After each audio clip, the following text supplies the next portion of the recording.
तो दोस्तों एक बार फिर से स्वागत है आप सभी का आपके अपने favourite English learning channel scholar English पर।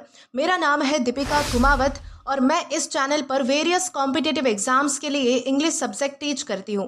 तो बेसिकली आज के इस वीडियो में हम एक बहुत ही शानदार और एक बहुत ही इंटरेस्टिंग शॉर्ट स्टोरी को डिस्कस करने वाले हैं जिसका नाम है the luncheon by William Somerset Maugham. तो चलिए हमारी स्टोरी में आगे बढ़ने से पहले सबसे पहले हम हमारे राइटर के बारे में यानी कि स्टोरी को लिखने वाले व्यक्ति के बारे में थोड़ी बहुत इन्फॉर्मेशन देख लेते हैं।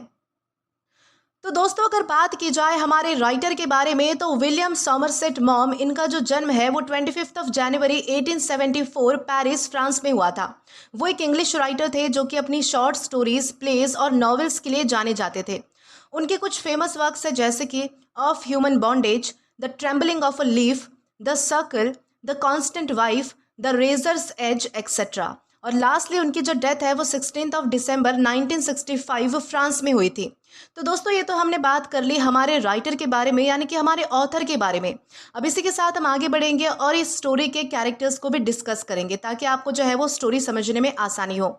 दोस्तों अगर कैरेक्टर्स की बात करें तो हमारा सबसे पहला यानी कि इम्पॉर्टेंट और सेंट्रल कैरेक्टर आता है द नरेटर, यानी कि हमारा सबसे पहला कैरेक्टर है हमारे राइटर यानी कि कहानी सुनाने वाला व्यक्ति। दोस्तों ये हमारी कहानी के ऑथर है जो कि उनकी 20 साल पहले की मुलाकात के बारे में बताते हैं। बेसिकली अपने एक लंच डे जो है वो कहानी हमारे साथ शेयर कर रहे हैं। इसके बाद हमारा अगला इंपॉर्टेंट कैरेक्टर आता है द गेस्ट। दोस्तों ये एक फीमेल एडमायरर है, ये एक 40 साल की औरत है जो कि राइटर की किताब पढ़कर उनकी फ़ैन बन चुकी थी और इसी औरत ने जो है वो हमारे राइटर के साथ लंच भी किया था और उसी लंच डेट पर जो है वो ये सारी कहानी घूमती है।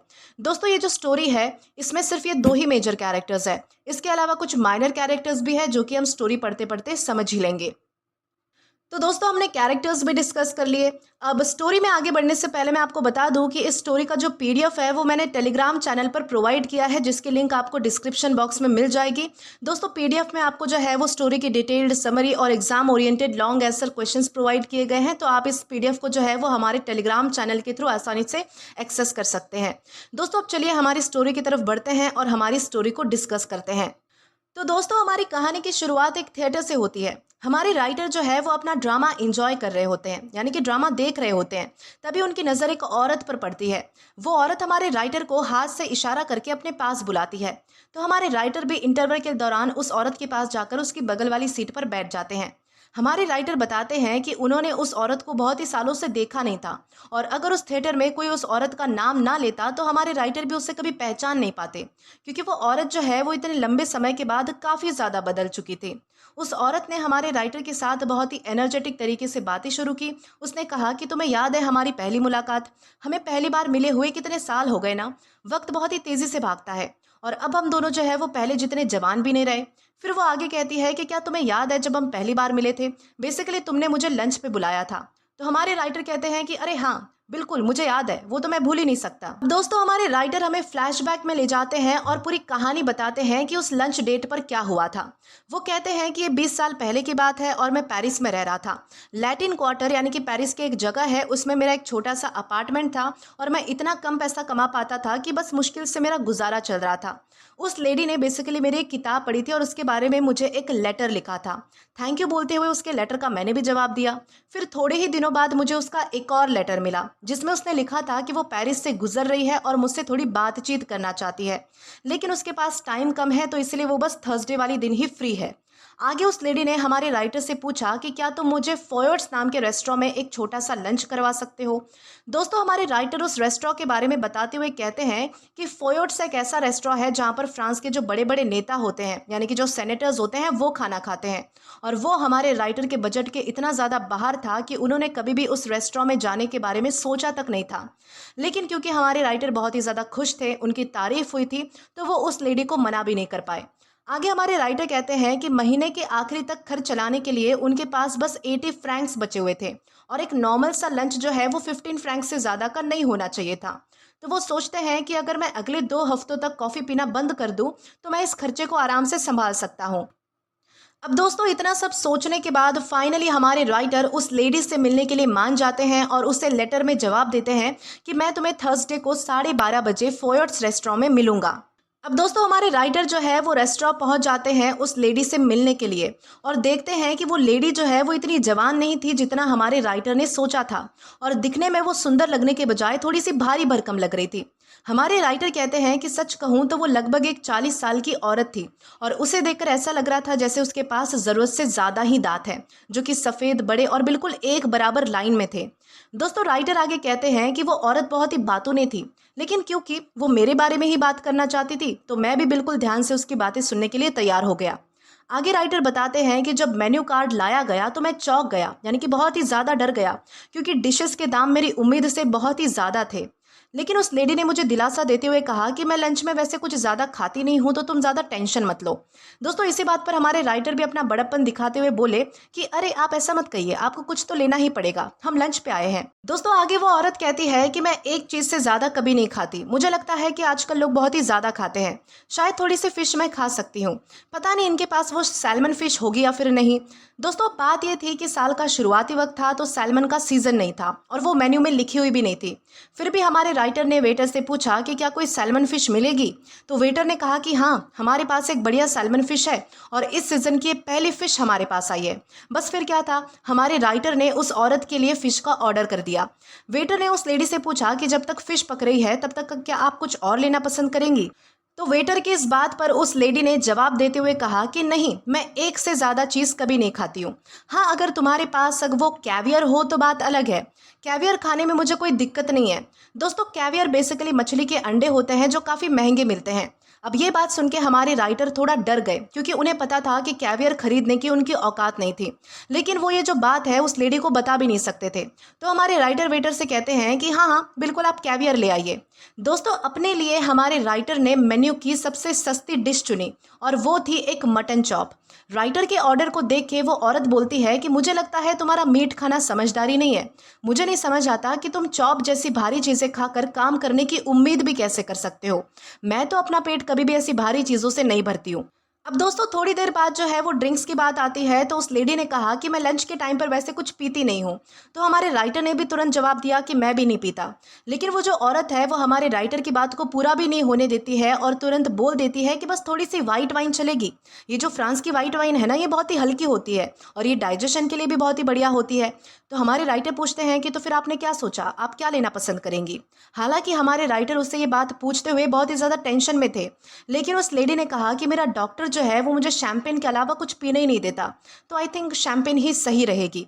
अब दोस्तों ये बात सुन के हमारे राइटर का जो चेहरा है वो थोड़ा पीला पड़ जाता है और उन्होंने जो है वो घबराहट में जो है वो आधी बॉटल का ऑर्डर दे दिया। और हमारे राइटर ने ऐसे ही उस लेडी से कह दिया कि मेरे डॉक्टर ने भी मुझे शैम्पेन पीने से बिल्कुल मना किया है। तो वो लेडी पूछती है कि तो फिर आप क्या पीने वाले हैं। तो हमारे राइटर कहते हैं पानी पीऊँगा। अब दोस्तों आगे बताया जाता है कि जब खाना आया तो उस औरत ने कैवियर भी खा लिया और सैल्मन फिश भी खा ली। वो बड़े ही मज़े से आर्ट, किताबों और म्यूज़िक के बारे में बातें कर रही थी, लेकिन हमारे राइटर ये सोच रहे थे कि बिल कितना आएगा। जब हमारे राइटर का मटन चॉप टेबल पर आया तो उस लेडी ने कहा कि मैं देख रही हूँ तुम्हें भारी लंच करने की आदत है, मुझे पक्का पता है कि ये तुम्हारी बहुत ही बड़ी गलती है, तुम भी मेरी तरह बस एक ही चीज़ क्यों नहीं खाते, मुझे पूरा यकीन है कि तुम्हें काफ़ी अच्छा लगेगा। तो हमारे राइटर कहते हैं कि मैं सच में एक ही चीज़ खाने वाला हूँ। तभी वेटर जो है वो दोबारा मेन्यू कार्ड लेकर आ जाता है।